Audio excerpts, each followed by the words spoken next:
Go. Welcome to Coaches Weekly. I'm CJ Sellner here with a much happier week this week. Coach Rusty Rogers. Coach, your team played well this week. You guys got 2 victories. Things start to look like they're going in the right direction. Yeah, CJ, I was going to wear a tie today, but I thought I'd just go casual for the talk show, so I beat you to the comment. But yeah, it was a good week for us. We got a couple wins, and we actually put together what was almost a complete game against Marion on Saturday. Little lapse there in the fourth quarter, but we're showing signs of getting out of that little slump that we're in. First off, we got to talk about the combination of Sarah Smith and Angelique Young. Sarah Smith, the Women Athlete of the Week, well deserved for her performance, averaging 8 rebounds and 6 points per game over the last 2 games this week. But the combination of her and Angelique Young, they're averaging combined over 19 points, almost 18 rebounds between the two of them. And for the first time this year, you guys are starting to win the rebounding category. Sarah Smith's been a key addition to our rotation. You know, she started off slow, coming out of high school as a freshman. The transition was a little bit more difficult maybe than she thought it was going to be, and she's really gotten comfortable.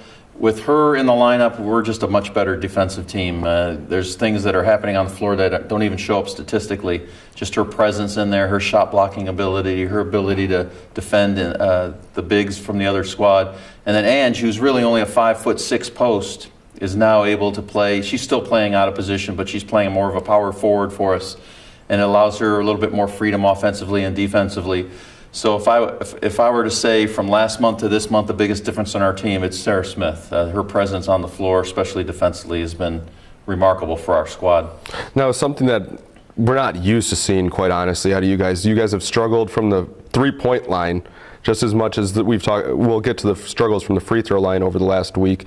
But shooting from the three-point line has been nearly 25% for you guys, which last year we knew you guys were going to shoot a ton of threes and you were going to make a ton of threes. This week we see players like Lauren Orr. She shot 42% from the field, yet shooting terrible from the three-point line, and she still got her almost 16 points per game in. And a lot of other players are shooting well from the inside, and it talks to your teams being able to get to the hoop. Yeah, defensively we've been creating so much offensive opportunities for ourselves. That attributes a little bit to it too. But as far as the three-point shooting goes, it's unbelievable because in practice we're knocking them down. We just had practice earlier today, and the team was on fire. I mean, we got contributions from all kinds of people from the three-point line. So it's a mental thing, I think, and I'm hoping that now that we get home here for a few games, we haven't been home very much this year, maybe we can get our confidence back and start dropping down some threes, and it'll just change the complete complexion of our team. Once we start knocking down some threes, gets us into our press and creates a lot of energy. So I'm confident that we're gonna figure it out here. And for that Marion game, I wrote in the article, it was almost like exercising a couple demons for you guys. You haven't really put a full game together yet this year. And it was as close as you guys have came. There was a slight stretch in the fourth quarter there, but the defense really stayed strong with the offensive struggles. And last year, you guys did not play well at Marion in a game that you guys really needed to try to move yourselves up in the conference rankings. And both those were really kind of taken care of on Saturday. I definitely remember last year's Marion game. It was a 30-point loss. We were down by well over 20 at the half. I think we scored 14 points in the first half. So that was heavy on my mind as we drove up there from Chicago. But the girls really did respond. You know, the fourth quarter woes that we had, I believe a lot was contributed to our poor free throw shooting. We just couldn't knock down the free throws. And, you know, like you said, though, we maintained our defensive presence, fortunately. But when you're not knocking down free throws, you see that lead dwindle down. It's very concerning. But, yeah, fortunately enough, our defense came through when we had to. And one other player to talk about this week, Courtney Lofink, we put her up for Conference Player of the Week as well. She's just been phenomenal. She had double-digit steals in the 2 games. We always know she's going to be the one dishing out assists, and even offensively now, it's been a slow go, but she's really starting to come into her own in what I've seen. Yeah, and, you know, in that last game, she knocked down a big 3. There was a rally that Marion put on, and I distinctly remember her hitting a 3 from the corner. So she seems to do whatever it takes, at whatever time it takes just to get us over the hump, offensively, defensively, with a great pass, a hustle play. She is the real deal. She is truly one of the finest point guards I've ever seen at this level, at least this season. She's just so composed, so confident.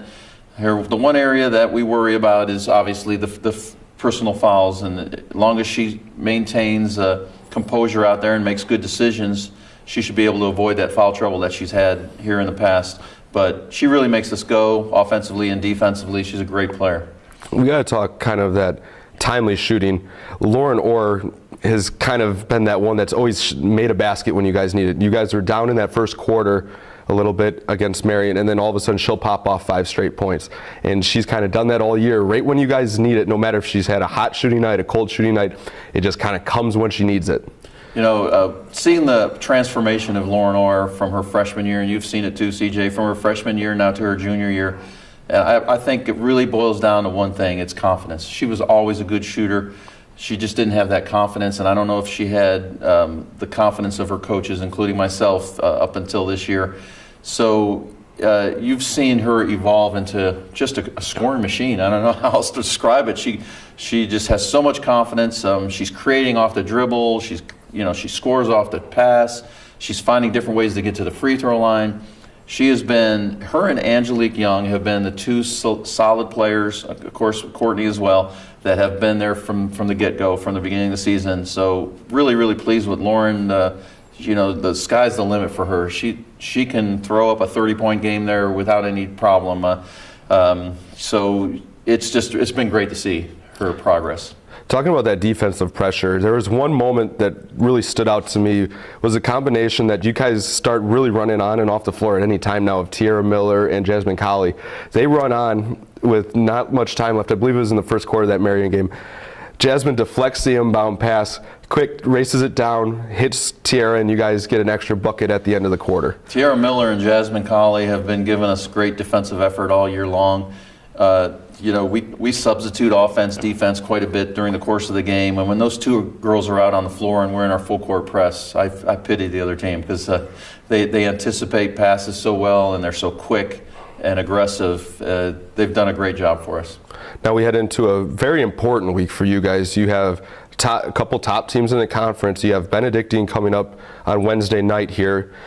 Cougars always play good at Geisman, and I sound like a broken record when I say it, and then you guys have a game that slipped away from you in MSOE that I know from talking to you, you want revenge with MSOE on Saturday. I know you don't like to look ahead, but preview both those games for us. Well, Benedictine's going to be a tough one here Wednesday night. Their size really bothers us, could bother us. So with our bigger lineup, that bodes well for us. We got to get good inside play defensively to shut them down, and we're hoping that we can get them to play a perimeter game, where I think that'll neutralize a lot of their strength. And then our full court press, we've got to control the tempo defensively against Benedictine. They're an outstanding team, very well coached. They've had a phenomenal start to their season with their new coach. But like you said, at home, hopefully we can knock down some threes, get some energy going, and really pull off an upset.